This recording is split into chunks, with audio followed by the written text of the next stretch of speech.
విటాబాయ్. అసలు ఈవిడ ఎలాంటి ఆర్టిస్ట్ అంటే డెలివరీ టైంలో కూడా డాన్స్ పర్ఫామ్ చేసింది. డెలివరీ పెయిన్ వస్తే స్టేజ్ వెనుకకు వెళ్లి ఒక బిడ్డకు జన్మనిచ్చి మళ్ళీ తిరిగి వచ్చి డాన్స్ పర్ఫామ్ చేసింది. అది కూడా తన తల్లి పేగును రాయితో పోసేసింది. తన కళ మీద తనకున్న ప్రేమ గౌరవం అలాంటిది. ఈ విషయం తెలిసాక ఆడిటోరియం మొత్తం కన్నీళ్లతో నిండిపోయింది. ఈవిడ మహారాష్ట్ర ఫోక్ డాన్స్ అయిన తమాషాని పర్ఫామ్ చేస్తుంది.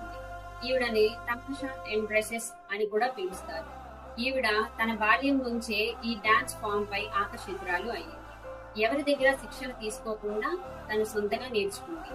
తను నాట్య బృందం కోసం సినిమా ఆఫర్స్ ని కూడా వద్దు అనుకుంది. బాలీవుడ్ స్టార్ రాజ్ కపూర్ కూడా ఈవిడకు మూవీస్ లో ఆఫర్స్ ఇచ్చారు. ఈవిడ ప్రతిభకు ప్రెసిడెంట్ అవార్డు కూడా వచ్చింది. తమాషా ఆర్ట్ ఫామ్ కి తిను ఫేస్ అయింది.